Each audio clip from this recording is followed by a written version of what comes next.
ஆவிக்குரிய போராட்டமா? Praise the Lord. கடவுளை பற்றிய அறிவுக்கு எதிராக தலை தூக்கும் அனைத்து மேட்டிமையையும் தகர்த்தெறிகிறோம். மனித எண்ணங்கள் அனைத்தும் கிறிஸ்துவின் கட்டுப்பாட்டுக்குள் வருமாறு கட்டாயப்படுத்துகிறோம். 2 கொரிந்தியர் 10:5. இவ்வுலகில் வாழும் நம் ஒவ்வொருவருக்கும் போராட்டம் என்பது நம் தனிப்பட்ட உலக வாழ்விலும் ஆவிக்குரிய வாழ்விலும் உண்டு என்பதை நாம் மறுக்க முடியாது. ஆனால் விவிலியம் ஆண்டவரின் பிள்ளைகளாகிய நாம் ஆண்டவரின் ஆவிக்குரிய யுத்த சேனையில் படையில் வீராங்கனைகளாக இருக்கிறோம் என கற்றுக் கொடுக்கின்றது. எப்பொழுதும் ஒளியின் படைக்கும் இருளின் படைக்கும் இடையே யுத்தம் நடந்து கொண்டே இருக்கிறது. ஆண்டவரை விசுவசிக்கும் பிள்ளைகளாகிய நாம் அந்த யுத்தத்தில் போராட்டத்தில் பங்கு கொண்டிருக்கிறோம் என்பதை நாம் மறக்கக்கூடாது. 2 தீமோத்தேயு 4:7. நம் போராட்டம் உலகை சார்ந்தது மட்டும் என்றால் ஒருவேளை நம் அறிவு திறமையாலும் சொல் வன்மையினாலும் பண பதவி பலத்தினாலும் மற்றும் செல்வாக்கினாலும் நாம் சந்திக்கும் போராட்டங்களில் ஜெயித்து விடலாம். ஆனால் விவிலியத்தில் மிகவும் தெளிவாக குறிப்பிடப்பட்டுள்ளது என்னவென்றால், இவற்றோடு வானுலக பொல்லாத ஆவிகளின் சேனைகளோடு நமக்கு போராட்டம் உண்டு என்று. சர்வ உலகத்தையும் உண்டு பண்ணி ஆண்டு வரும் இயேசுவையே சோதித்த சாத்தானின் போராட்டத்தை நாம் மேற்கொள்ள வேண்டும் என்றால் நமக்கு தேவை உடல் பலம் அல்ல, மாறாக ஆன்மீக பலன். சாத்தானை எதிர்க்கவும் அவனிடமிருந்து நம்மை பாதுகாக்கவும் நமக்கு மிகுந்த சக்தி வாய்ந்த போராயுதங்கள் தேவை. எவ்வாறு வெகு எளிதாக நம் அன்பர் இயேசு அவனை தோற்கடித்தாரோ அதேபோல் நாமும் சாத்தானை மேற்கொள்ள முடியும். அணுகுண்டோடு வரும் எதிராளியை நாம் குச்சியை வைத்து கொண்டு வெற்றி பெற முடியாது. அதேபோல் தந்திரத்தோடு செயல்படும் வல்லமையோடு செயல்படும் சாத்தானுடன் போராட அவன் வல்லமையை முறியடிக்கத்தக்கதான மிகுந்த வல்லமை வாய்ந்த போராயுதங்கள் நமக்கு தேவை என்று புனித பவுல் நமக்கு தெளிவாக எடுத்துரைக்கின்றார். அழகையின் ஏமாற்று வழிகளை எதிர்த்து நிற்கும் வலிமை பெறும்படி கடவுள் அருளும் எல்லா படைக்கலன்களையும் அணிந்து கொள்ளுங்கள் என்று எபேசியர் 6:11 அவர் கூறுவதை நாம் பார்க்கிறோம்.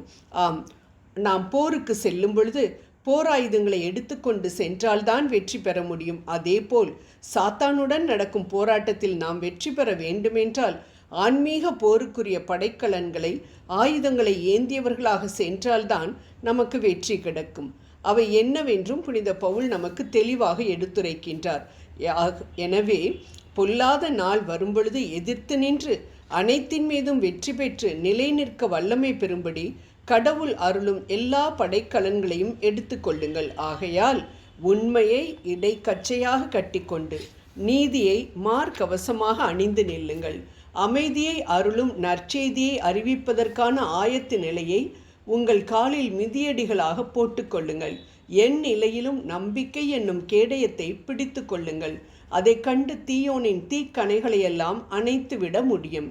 மீட்பை தலைச்சீராகவும் கடவுளின் வார்த்தையை தூய ஆவி அருளும் போர் வாளாகவும் எடுத்துக்கொள்ளுங்கள். எல்லா வேண்டல்களையும் மன்றாட்டுகளையும் இறைவனிடம் எழுப்புங்கள். எப்பொழுதும் தூய ஆவியின் துணை கொண்டு வேண்டுதல் செய்யுங்கள். இதில் உறுதியாயிருந்து விழிப்பாயிருங்கள். இறைமக்கள் அனைவருக்காகவும் மன்றாடுங்கள் என்று எபேசியர் 6:13-18 வரை அவர் சொல்வதை நாம் பார்க்கின்றோம். ஆகவே அன்பானவர்களே, மேற்கூறிய போராயுதங்களை கையில் ஏந்தியவர்களாக நம்பிக்கை என்ற ஒளியை மனதில் ஏந்தியவர்களாக உலகை வலம் வரும்பொழுது உலகம் பிசாசு உறவுகளோடு நடக்கக்கூடிய போராட்டத்தில் வெற்றி நமக்குத்தான், தோல்வி நம் எதிராளிக்கு தான் என்பதில் சந்தேகமே இல்லை. ஆகவே புனித பவுல் சொன்னாரே, நல்ல போராட்டம் போராடினேன், ஓட்டத்தை ஓடி முடித்தேன், வெற்றி வாகை சூட்டி கொண்டேன் என்று 2 தீமோத்தேயு 4:7. அதுபோல நம் வாழ்வின் இறுதியில் வெற்றி முழக்கமிட்டு விண்ணரசில் சேர முற்படுவோம். நிச்சயம் வெற்றி பெறுவோம். ஜெபம் செய்வோம்.